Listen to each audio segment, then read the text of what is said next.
Welcome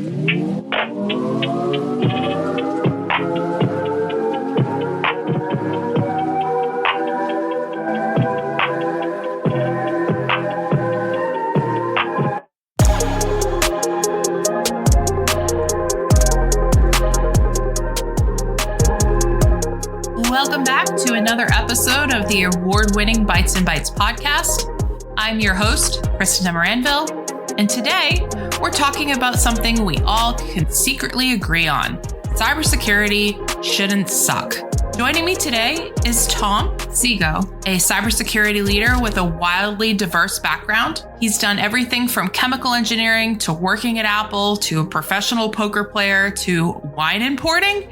And now he's tackling the challenge of making security work for critical infrastructure. In this episode, we will be covering why security is harder than it needs to be and what's making it so frustrating, how trust and usability are just as important as firewalls and risk reports, and why the best security is the kind that people actually want to use. Oh, and if you love food stories, stick around because Tom has some incredible ones. From hunting down pastries in France to unexpected wine discoveries. Let's get into it. Well, as always, we're going to start with the traditional questions of favorite food and favorite food memory. Go ahead, Tom, and then we'll do the introductions after. Okay, well, my favorite food, it depends on the week sometimes. I think this last week, my favorite food was a Dungeness crab sandwich on a brioche bun from Gott's, which was sexual. I mean, it was so amazing. Yeah, we're coming out hot. And then I think the other one that's very salient, maybe 2 months ago, I got this recipe from one of my colleagues at Blastwave, and we have this food channel. And so we share pictures of food and we share recipes with each other. And it's the number one channel on our work site, believe it or not. What is it, like a Slack channel? It's a Slack channel, yeah. And so we one of my colleagues shared this recipe for a mushroom Wellington with goat cheese. And it was just incredible. It was incredible. And I made it for my wife and a friend of ours, again, first time. And it was amazing. It was just so rich. So you have two current food fixations, which is epic. That's great. Yeah. And favorite food memory. Okay. So these are going to be two stories. So the first story was me when I was 13 years old, traveling for the first time out of the country to France. And my dad took me and two of my brothers, and we essentially bought bicycles in Luxembourg. We flew to Luxembourg, bought bicycles, and we had backpacks. And so we biked around France for 6 weeks. And very early on, maybe a week in, I discovered French pastry, and specifically the Napoleon. And I remember seeing this incredible pastry in the case and thinking, how do I get my hands on some of those things? And it's because we were camping at night at all these campsites. They drank beer and wine and stuff. And so they had all these bottles. And so I was collecting bottles, returning bottles for 25 centimes, which I think it was like 4 francs to $1 back then. This is before the euro. And so I was collecting bottles, turning them in. And I'll still remember collecting enough bottles to turn into French francs, to turn it into Napoleons. And the Napoleon was just incredible. And I still remember that store that I bought the first Napoleon, and the entire trip, that's all I did. It was entrepreneur spirit early on. Fuel. Yes, that's exactly. Amazing. Oh, that's funny. That's awesome. Yeah, I didn't even think about the fact it was entrepreneurial. I just thought, I want this pastry. I'm going to get it. So I was very food oriented, food motivated. The second one was also a trip, believe it or not. My girlfriend at the time and I were in Turkey in 2003. And we had, I think this is after I proposed to her, by the way, on this trip. And so we were outside of a town called Ephesus, and there was a small village about 3 miles away that was kind of done for day trips. And so you'd have these buses take people from Ephesus and they'd go to Syringe, I think that's the name of the place. And my girlfriend, fiance now, had booked a place for us to stay in this small village. And so we, take one of the buses in. It's about 4 o'clock and we arrive and it's just teeming with life. There's all kinds of markets going on and everything. And at about 5 o'clock, we're settling into our hotel, which overlooks this village. And all of a sudden we see everybody leave. This was for day trips. So all the buses left and we're essentially left with the locals. Awesome. And I have my first experience of Rocky at the time. And then we're looking for a place to eat dinner and everything's closed. And there was a very highly rated place called Aunt Pervin's that we found on the map, but it looked like it was closed. We knocked on the door. It turned out to be her living room. And she goes, yes, we're open. We're open. And so she almost like, the best Marigold hotel or something. She runs to the back deck, flips on all these fairy lights, and then sits us down at this table, hands us 2 menus. We're by ourselves. She just turned it on. And I end up ordering a dish called Manti, which is it's a lamb dumpling with yogurt and chili sauce. And that was just an incredible experience. It was amazing. It's delicious. It's so good. That's amazing. That's probably one of the best stories I've heard. No offense to all the guests who've come I've before. got more where that came from. I'm sure you do, Tom. I'm sure you do. I'm going to let you introduce yourself, and then I will explain to listeners how we met, because it does involve food. So I am the co-founder and CEO of Blastwave, which is a cybersecurity company that protects critical infrastructure, the types of industrial control systems that make real things and protect us, create drinking water. They process sewage, they create power, energy, etc. So our mission is to protect those kinds of systems which they're under assault today. But my background is I was a chemical engineer. I grew up in the Midwest, and I started my career at Caterpillar, and I did sound suppression engineering there. Then I moved on to spend 8 years at Eli Lilly, where I got exposed to this 3-letter agency called the FDA.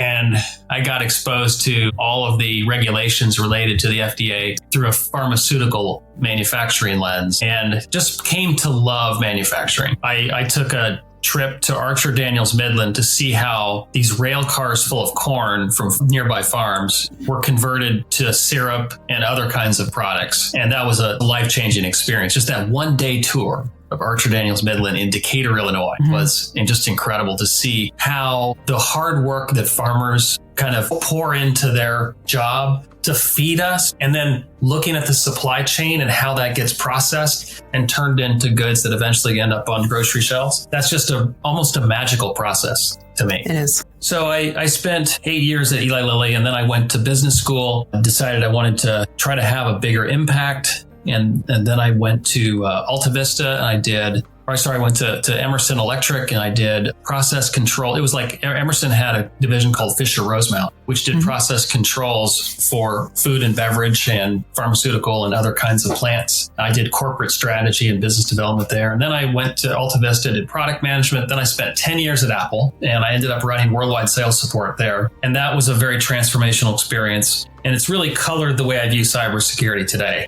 I feel it's too complex, and the best thing that we can do is to make it simple. Great. If we can make it simple and secure, that's what people need. They don't need secure and a headache. They need simple and secure. So I'm not going to digress there. And then I started my entrepreneurial career once I realized that the pace at which I wanted to operate, the things I wanted to get done, I felt constrained inside Apple. And Apple's a great company. I love Apple. Great people, great products. But I knew I needed to do my own thing and ventured out, partnered with somebody who knew what they were doing, kind of the adult supervision, who had been an entrepreneur for 15 years, learned the ropes somewhat through that process. And that was a mobile telephony company, which is still around today. We did an acquisition, which was fun. Then I started my own solar storage company to store solar energy, because I felt like that was a big missing link to allowing us to generate more energy domestically, and also to help reduce greenhouse gases. And then the price of natural gas cratered, which made that business very difficult. Then I started a wine importing business, which was fun, educational, but extremely challenging. The wine industry is very competitive. Yep. The margins are small. And then I was reading Wired magazine and reading about Kim Zetter's article around the electric grid hack of Ukraine. And this was in 2015. And it was like a lightning bolt hit my head. It was kind of coalescing that all that manufacturing experience I'd had, where I saw what industrial control systems looked like. I saw how vulnerable they were. And I realized that I need to dedicate the rest of my life to solving this problem, because it's just that important. I did leave out the part where I played professional poker for 3 years, which was at this point, fun. at this point, I was expecting you to say something like, yes, and I followed in Jacques Cousteau's shadow and I was discovering new features of the ocean. Because like you basically said everything that would lead up to that. Yes, the OTICS sector, because it is a noble cause and it is important and critical, to use the same term we always do, in terms of fulfillment in general than just being in cyber. And again, I love our cyber people around us, but it's a different vibe when it's not just about data, it's about safeguarding lives, right? It just changes how you view what you do. Yeah.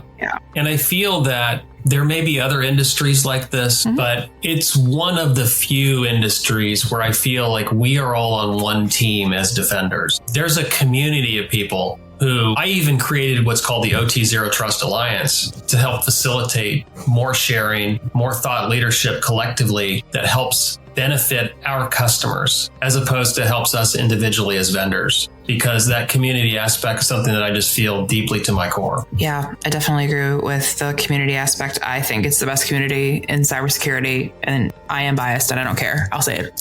So, and I do think there's plenty of complementary type industries that fit this. So like food safety, food defense, very much same. Yeah. I come from a long line of firefighters, same. Any type of civil service, generally speaking, fits into this, especially in the life-saving aspect, whether it's a paramedic or it's a firefighter, or it's a police officer, any of that kind of vibe. I think they understand that it's not just about certain things, it's about life. So yeah, definitely resonate with all that you just said, Tom. And then we met at a conference this past year of 2024. And we actually met while we were holding our lunch plates, ironically. And you started talking to me about wine, and we completely nerded out about wine for, 30 minutes or something like that. And I adored it. I love talking about wine because it's such a really interesting field to go into, first of all. And also it's so telling what a glass of wine or a bottle of wine has. It's, the soil, the climate, the people. And that's why I like, it's not just to drink or enhance your food. It's about the story of the bottle for me. And it's the story of the culture. It's the story of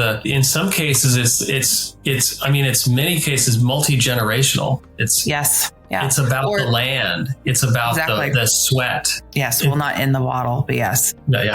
Hopefully not. No. But I also love it too, because some of these particular grapevines have been around for decades. They are very resilient little plants, but also very temperamental and don't like certain things. And I love that you could have wine in one region and it's entirely different in another, and it's the same variety of grape. Yeah. And we also discussed about how we're not into necessarily the brand names of wine. So when people ask us what our favorite wine is, I answer with my favorite grape. I don't answer with my favorite wine, maybe varietal if I'm feeling a little salty that day. But also we discussed house champagne versus grower champagne. I like grower champagne. House is great though. I would totally go for house. I mean, nobody's going to stop me from that bottle of Dom Perignon, but I do like grower better. I just like the idea that it came from them and it didn't just get put into a larger house that we all know. If anybody wants more information about wine, just, hit us both up. We'll start being completely nerdy about that some other time. We found our episode on agri-terrorism featuring the Animal Agricultural Alliance insightful. Here's another opportunity to explore more important conversations about our food system. And if you haven't already listened to that episode yet, I would highly recommend it. Speaking of important conversations, inspiration comes in countless forms. It's a thought, a conversation, a connection, a chain reaction. We never know exactly how inspiration will hit, but we do know this. When ideas and perspectives are shared across the table, they don't just add, they multiply. At the Animal Ag Alliance 2025 Stakeholder Summit, happening April 30th through May 2nd in Arlington, Virginia, hundreds of food chain partners will come together, tackle one of the biggest topics in the industry, sustainability. This year's theme, Food for Thought, Dishing on Sustainability. It's all about bringing together a diverse group of decision makers, from farms and ranches to restaurants and retailers, to discuss the future of how we raise and distribute animal protein. With a dash of innovation and a heaping serving of collaboration, the summit is where meaningful conversations happen, shaping the future of our food system for generations to come. Register by April 25th to reserve your seat at the table. For more details, visit animalagalliance.org or check out the link in the show notes. But let's talk a little bit about Blastwave. Because if you look at your career in terms of your trajectory and how you got there, but what made you start actual Blastwave other than this article that you read and it was this, really profound moment for you? I'm really interested because founding an industrial controls security company, speaking from experience, is kind of wild. And I would love to hear your journey on that. Well, I think it's emblematic of aspect of my personality, which is I just have a tremendous amount of curiosity and I just go down rat holes. And when I go down these rat holes, I'll spend 3 months, 6 months, sometimes longer, and research things to the point where I'm trying to figure out why can't this be solved? Or what is the real essence of the problem here? And I think in the case of cybersecurity, it was after I'd played poker professionally. And so this idea of an adversary was very interesting relative to most industries. Most industries, you have vendors who are competing with one another on either price, quality, or service, or some form of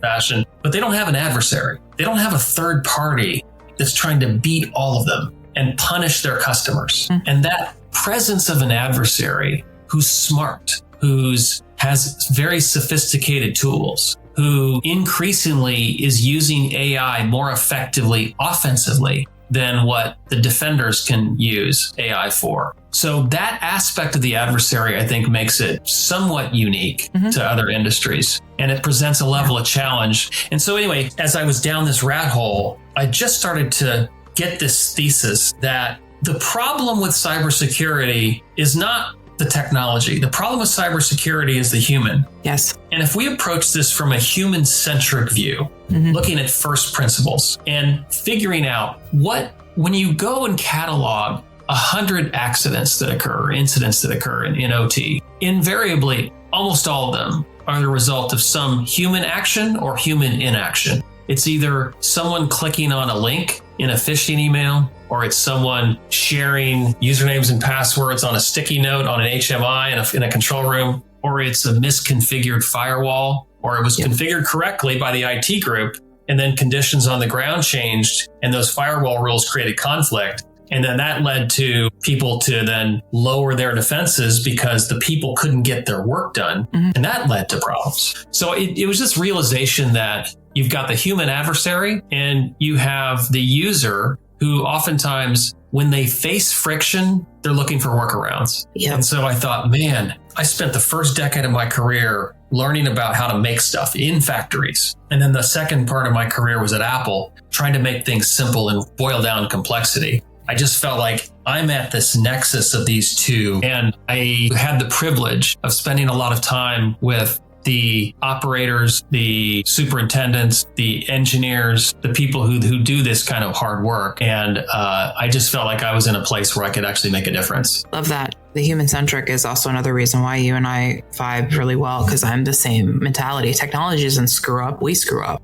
So yeah, whether it's intentional or unintentional. And I think this is why I really love working with the food defense teams. And I know you're going to resonate with this, is because they're looking at that same aspect, but just on the food part.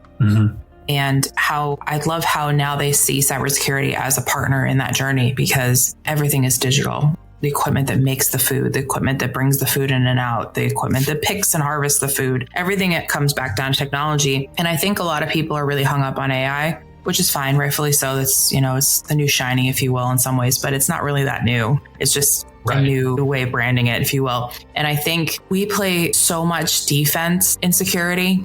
There's not a lot of offense, and there's our adversary. They're always 10 steps ahead of us a lot of times, and we're playing catch up just to make sure they don't get in the door. That when these human-centric type behaviors cause a problem in OT and ICS, it's really detrimental, because it's just one more thing that we have to deal with. And this is why I say a lot of times that cybersecurity is really about social engineering and mitigating shame. We're just dealing with humans. We're doing, that are trying to just do their job and go home to their families. And the idea for OT and ICS is to make sure they get home. We want them to get home. I don't want to. Absolutely. I am terrified of the day, and it's going to happen, when a CISO has to admit that a cybersecurity incident caused a food issue, a food recall of food.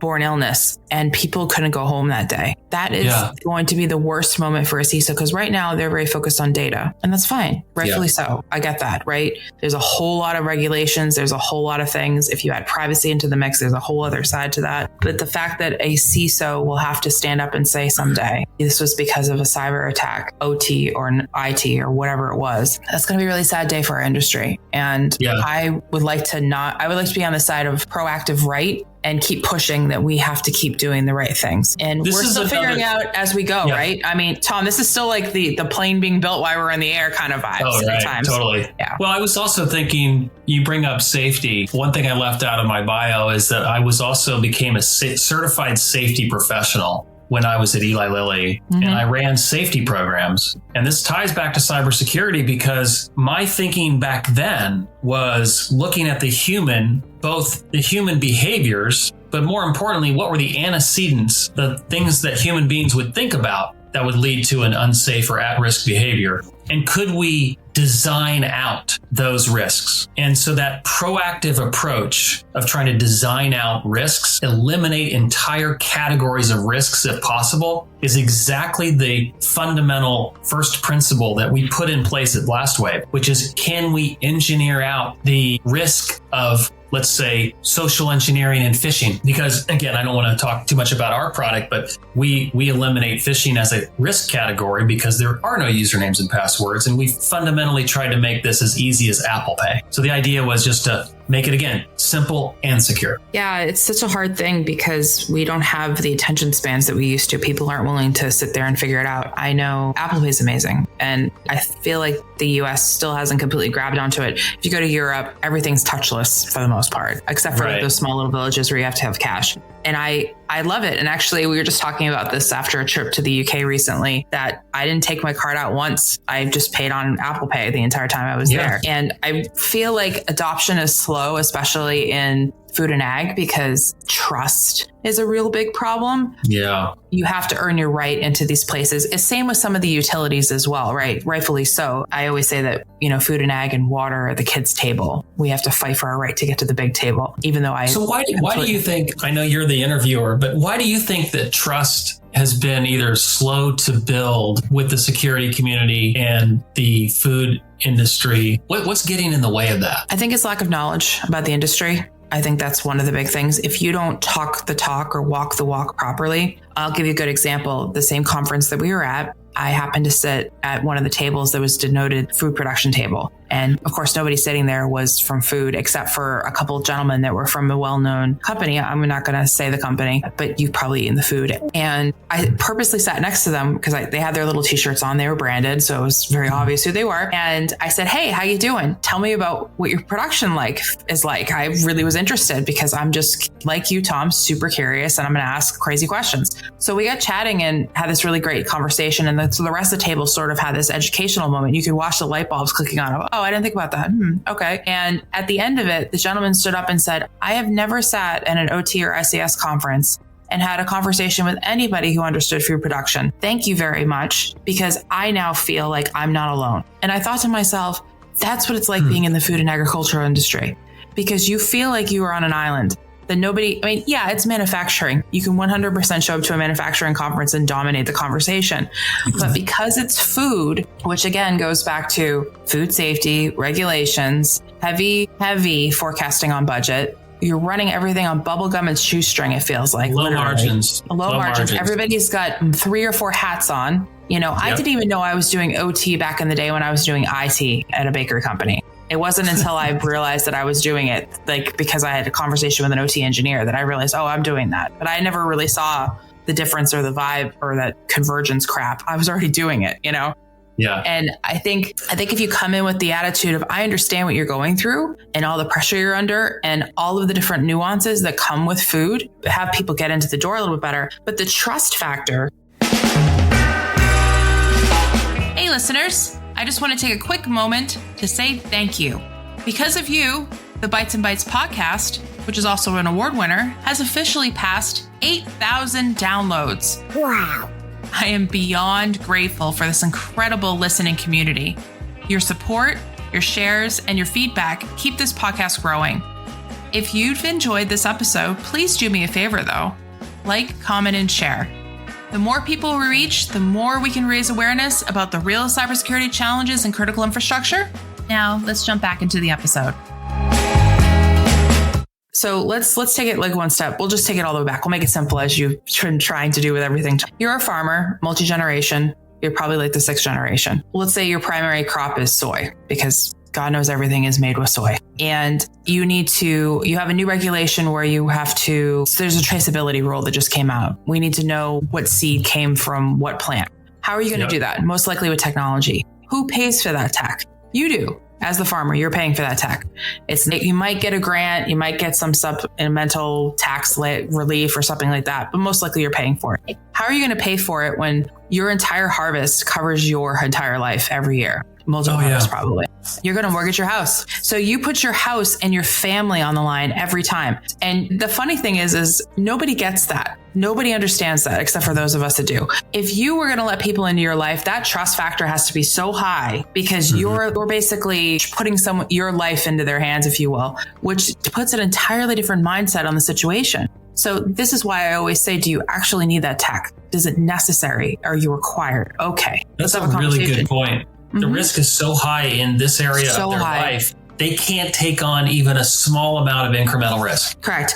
And then if you add cybersecurity on that layer, because now you have new tech that's been introduced, and God knows you're not going to put any cybersecurity necessarily around it because that's just another thing, right? And you and I know, Tom, that products are not made with security in mind because they're not regulated to be having security in mind. That adds a whole other layer. And then if you add nefariously bad actors, whether it's just bad actors, nation state, extreme hacktivists, agroterrorism, all the whole thing on the top of that, now you've got a whole other risk factor that they don't have the experience or the time to deal with.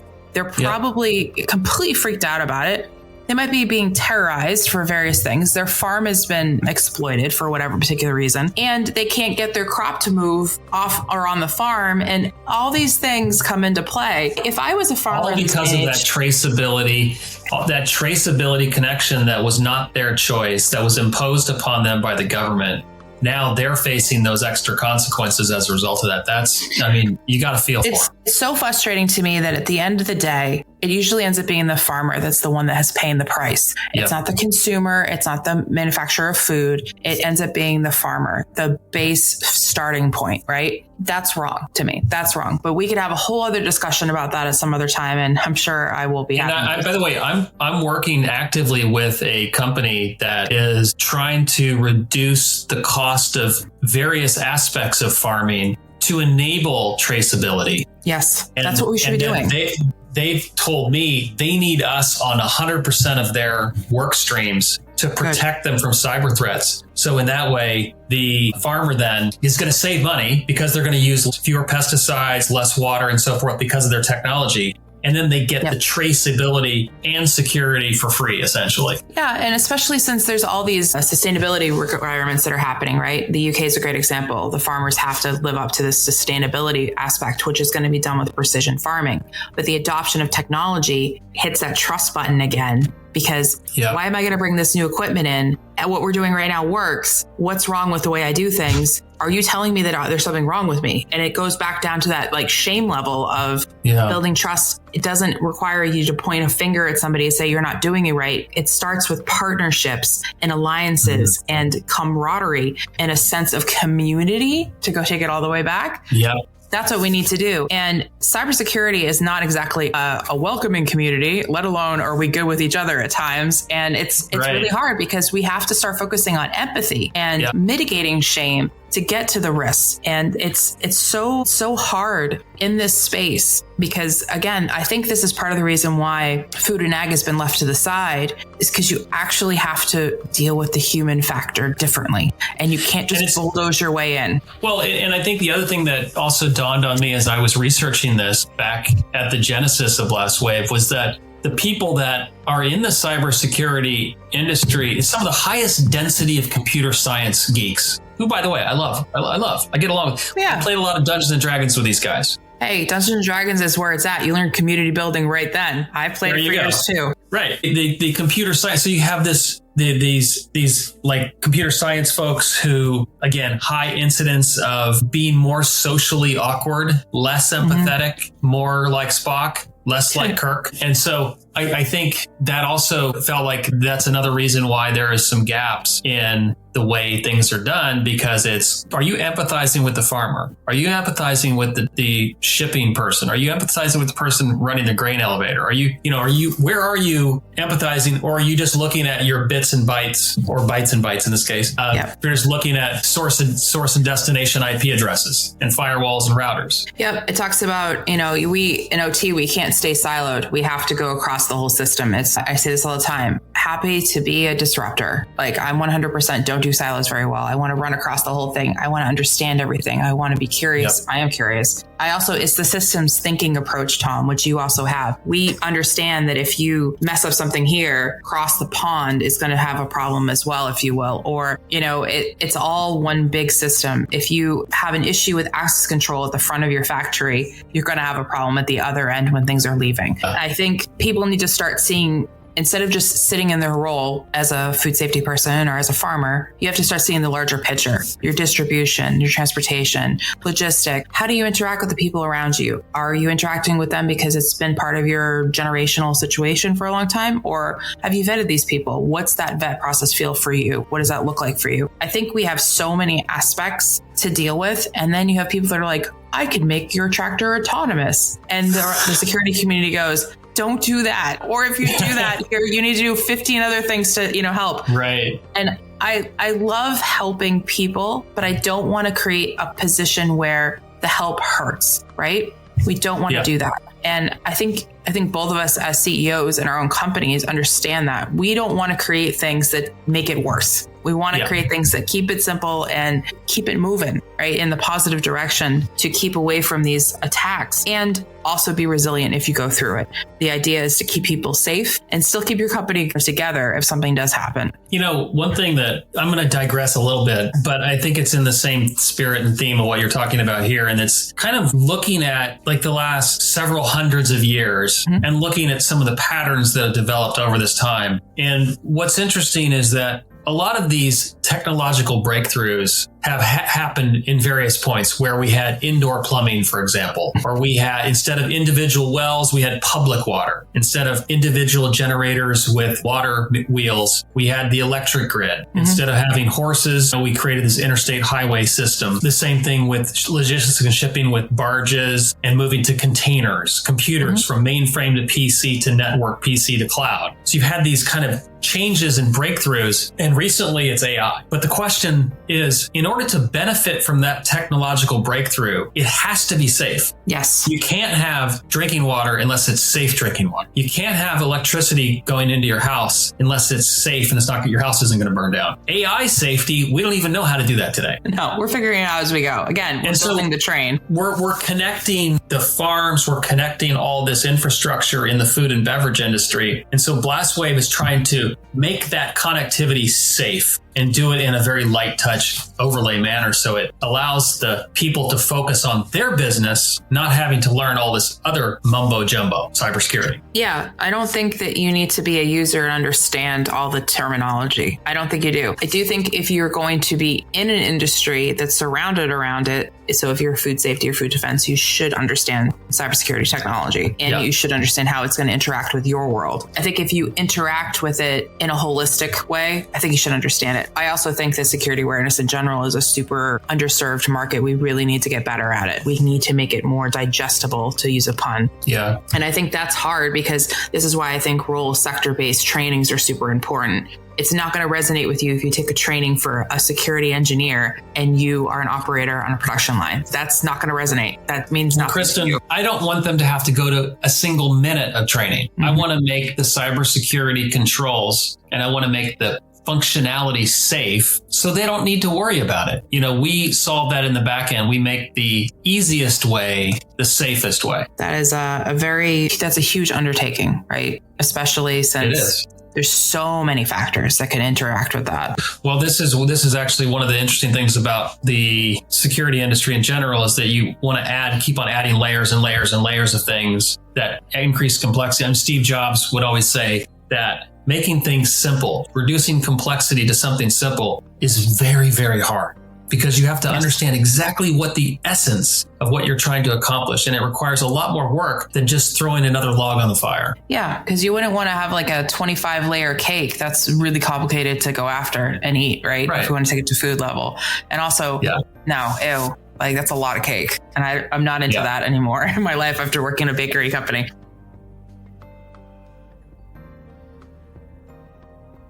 But you're right. You have to be, a master of the craft. I think a lot of us in OT are, a jack of all trades, a master of none, if you will, because we have to understand so many different types of systems and processes that run. And I think it's important to have those people. I also think it's important to have people that specialize in, but you don't have to be that if you're going to run a security program necessarily, like you said. So making it simple, is key. And that's something I feel like we're always striving for anyways. People that are trying to explain in a systems thinking capacity, how can I make this as simple as possible for someone to understand and be able to execute it and feel comfortable and build that trust and mitigate shame and risk and make sure everything's okay and everybody goes home. It's super daunting. It's such a large thing. It's that big ball of string and there's a cat certainly knocking it around. And I think we have such a big world to go after and there's so many aspects. The critical infrastructure side of the house, we have so much going on at all times, whether it's adversaries or ourselves or, there's other things coming in, regulations, governments are changing, new regulations coming from different places in the world. Yeah. And at the end of the day, it's just about keeping people safe, like you said. But I love that you're trying to make it easy. I was going to tell you another story related to one of our customers who is the largest refrigerated and frozen food storage company in the world. So this company is massive. They have 300 football field size warehouses. Think of it, they're refrigerators or freezers. In the US alone, 35 to 40% of the US food supply goes through their warehouses. And so one of the things that, talking about regulations, the FDA requires that these refrigerators and freezers don't get too warm so the food doesn't spoil,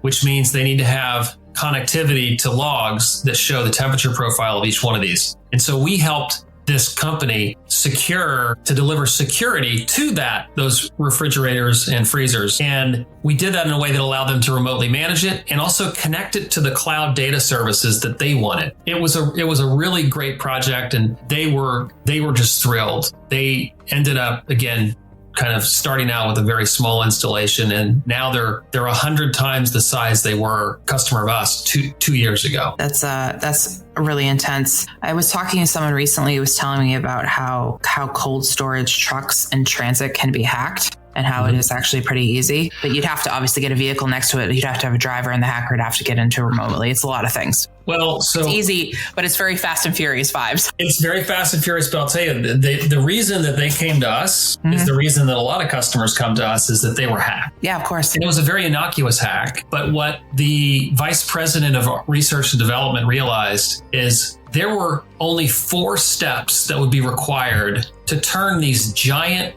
freezers and refrigerators into bombs. They use ammonia to do the refrigeration for this, which can be dangerous. Now, it obviously has a pungent odor, so you can detect it, especially if it's mixed with, oils and things like that in the processing.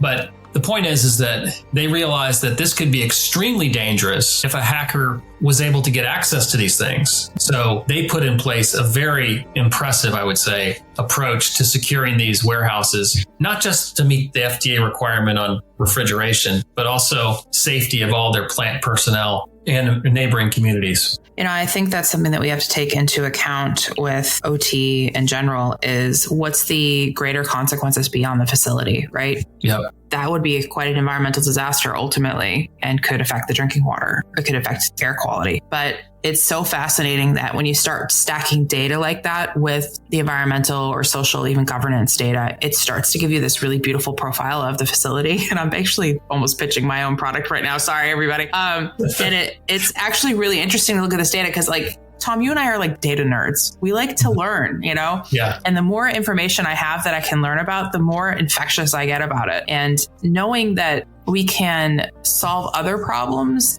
through an OT space is like the coolest thing. It's a twofer, it's a threefer, it's a fourfer. Yeah.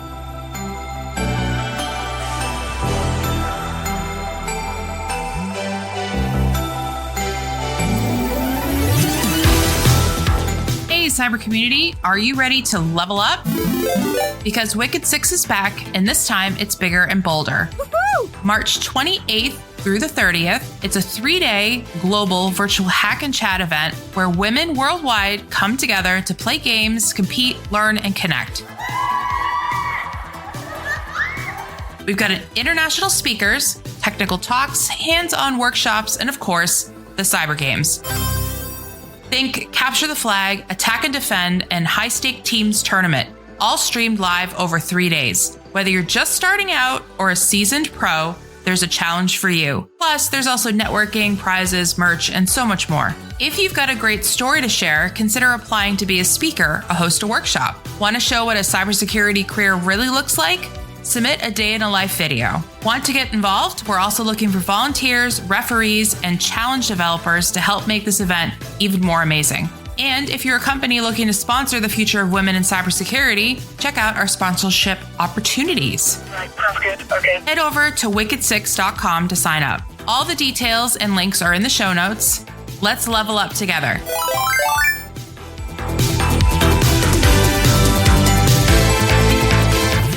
Yeah. Well, I mean, you look at what happened when the ammonium nitrate plant kind of blew up in Lebanon, and that was the largest non-nuclear explosion in history was from ammonium nitrate. And I think it just goes to show you that the impact of, protecting some of these things from a physical sense, human safety and cyber safety all together, that's part of the mandate. And it does have cascading consequences that can be cyber physical is super important because I think a lot of people forget that you can push a button, but you could also push the button on your couch. And I know that seems rather extreme, but it's so interesting to me. Example, I was in a media factory years back, CDs, DVDs, games for consoles.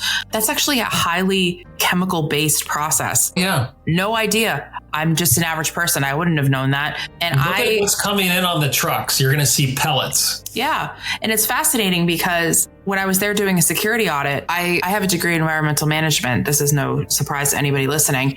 And I was a complete nerd about it. I went downstairs, I put the hard helmet on, I started asking how they were stripping the copper out of the water. And all these engineers were standing around me like, who is this person? But because I was so excited about it, we were able to find some more points of ingress and egress for the internet that was there that they didn't even know that was put there by regulation from the EPA. All because I was a complete nerd. Yeah. And I think following down into the rabbit hole, if you will, I know you say rat holes, but I feel like the vision of that is not as good as a rabbit hole because everybody pictures Alice in Wonderland. Bunnies are cuter. Bunnies are cuter. I think when you do that, it just really improves that trust building too, because that facility would contact me and talk to me whenever I wanted to because I build trust. It's essentially, I look at everybody who works in a factory or production environment in general as an aunt or uncle. It's that vibe. I'm going to interrupt you 1 minute just to tell you, on this trust idea. I feel that this, and I've told my team this is our job. Your job is not to sell.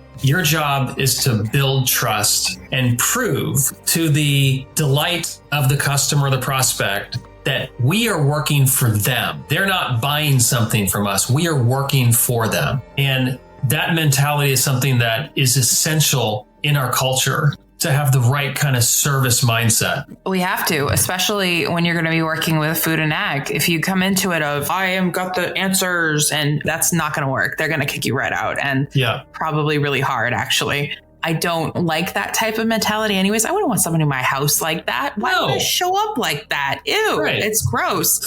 Telemarketers are annoying for a reason, right? Like you don't want them. It's crazy. So as we wrap up here, Tom, I actually have like a really good question. I've got to start asking this more to the guests because I am just curious and I want to know. What piece of advice would you leave the listeners about staying secure in today's world? And this is aside from Blastwave. This is aside from, this is just your life. I think the simplest thing to say is that passwords are bad. If you don't know this already, you should.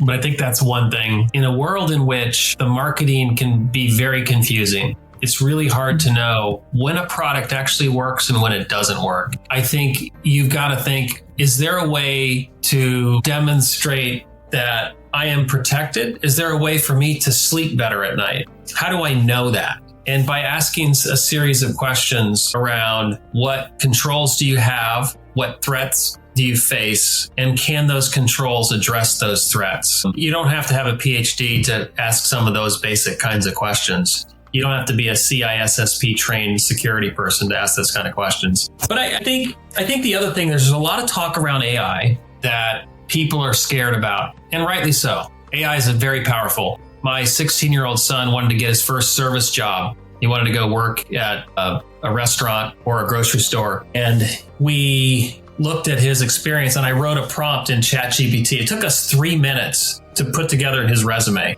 And I basically said something like, write a resume for a 16-year-old junior at Palo Alto High School. They're looking for their first service industry job. They did gardening for the neighbors, and they're involved in the National Model UN.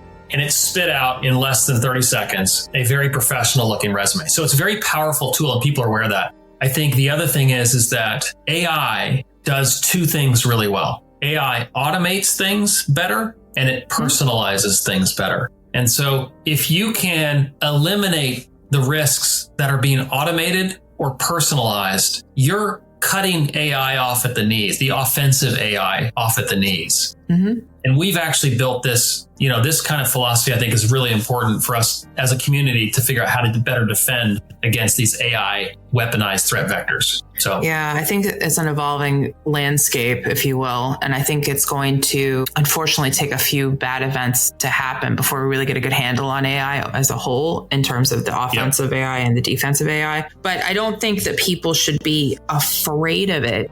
Change is always hard because people initially are afraid of it. I don't necessarily think they should embrace it, but they should have a healthy curiosity about it. Yeah. AI, just like we did with computers. Just computers were a tool. And at first, maybe you didn't feel you needed one or whatever.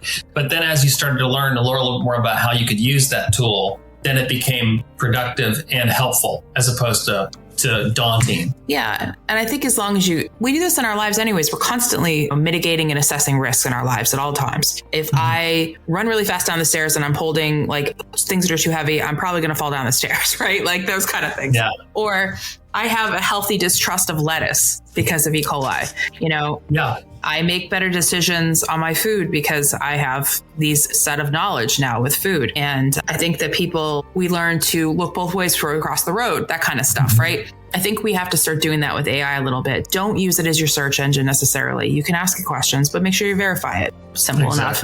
I love that you said that marketing is confusing. Because I'm confused by it all the time too. And also there's so much disinformation, misinformation flying all over the place now too because of the internet, which is like the greatest thing ever and the worst thing ever. There was a really interesting incident that occurred it was a manufacturing facility in Wisconsin where they had a lot of different production lines and they got hacked. Like many kind of food and beverage and manufacturing companies get hacked. And the board asked for there to be a cyber assessment performed. They did the cyber assessment and they came up with a list of findings. And before they could even implement those findings, they got hacked a second time. That is insult to injury. Damn, it is. That sucks. And so the CISO, who was worried about getting fired, moved very quickly, and the CIO moved extremely quickly, and they deployed a series of solutions to this factory, had 10 different production lines. And believe it or not, 4 months ago, they were hacked a third time after installing this. So this is where this marketing kind of thing gets really confusing because you have people saying they can do things they can't. The plant was brought down for 2 days. It cost them $5 million. And again, these guys don't have margin to spare here. And 9 of the 10 lines shut down for that 2-day period. And one line kept running. And the line that kept running was protected by Blastwave. And it was one of those examples where you have proof that we stopped an attack where others didn't. And I think that goes a long way to build trust and to show efficacy under fire as opposed to marketing spin. And, I just don't want people to have to go through those things. I mean, the ransom demand was very high. They ended up paying it, by the way. And what they ended up paying was 10 times what the security controls cost. Yeah, the money flows when something happens, right? We don't want to be proactive, but it's the return on investment. I always say that, it's a return on investment. It's so frustrating. Right.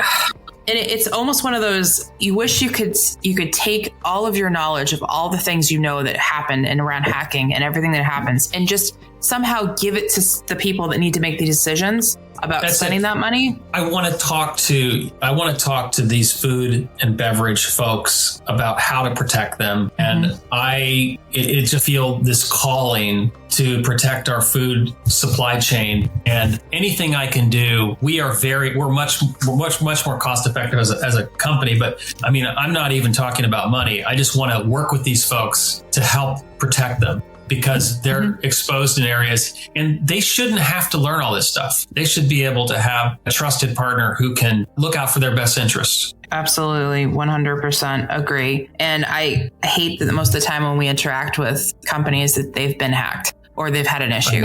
And that's when they're reaching out. I actually recently had a company reach out because they haven't been hacked and they don't have an issue, but they're worried it's going to happen because it's happening all around them. And proactiveness is like, we should praise that more in the industry. Be proactive. Come talk to us. And I get a lot of times from the food side is cybersecurity and IT are not approachable.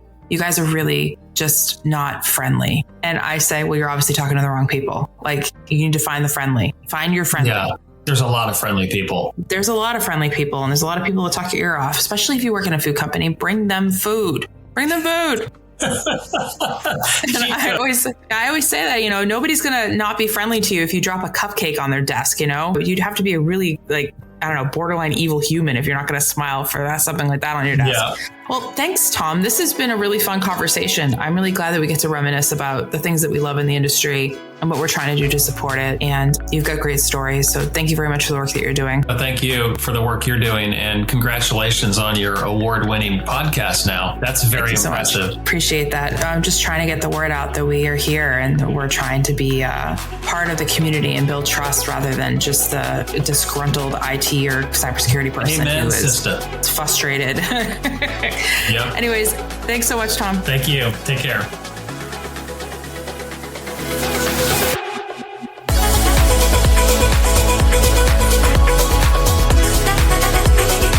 And that's a wrap on today's episode. For sharing his insights, stories, and his mission to make cybersecurity actually usable. And of course, thank you for listening. If you found this episode valuable, please don't forget to like, comment, and share the show. It helps more people find these important conversations. And as always, stay safe, stay curious, and we'll see you on the next one. Bye for now.